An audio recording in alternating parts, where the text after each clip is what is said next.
I can't believe that we're already ready and starting week,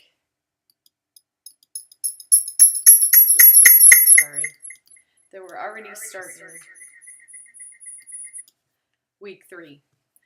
This week we're going to talk about the perspective of you being the leader in your building and how you can help to teach teachers about professional development. You'll watch a little video this week. It's one of my favorite videos about leadership and the struggles with leadership. And I have some questions for you to answer in the discussion board this week. And then I'm going to have you create a professional development plan about how you would implement professional development with your staff.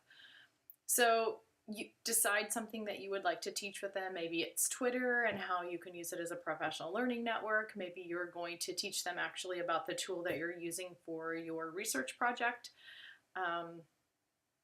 Or maybe you're going to teach them about how to use Google Documents, or just choose something that you think your staff might be interested in. You'll create somewhat of a lesson plan for professional development. And then an exit ticket through SurveyMonkey or some other online thing. I've noticed a lot of you are talking about Kia. Great way maybe that I could teach people about the Kia or Socrative or some of those other things where you can answer questions and then use that for your question and answer session at the end. So not a lot involved in it, but just something to kind of get started on thinking about. Now that you're getting closer to finishing with your degree, a lot of you will either decide maybe to become professional, work in the professional development area, being an instructional coach for technology. And this is just kind of making you start to think about how I would do that. And sometimes your administrators, knowing that you have this master's, will look at you and ask you to give them professional development ideas. So just kind of something to have in your toolbox. I put a little note for last week, and I kind of want to remind you this week. As you're finding resources, or some of the resources that you have already found, I want you to go ahead and work on creating your Symbaloo, which is that final project for this class. I just don't want to save it to the end and then I haven't kind of warned you about it, because I know you're working through getting all of your action research project done. And so just if I can help you a little bit with just thinking ahead a little to make sure that I'm not leaving something out.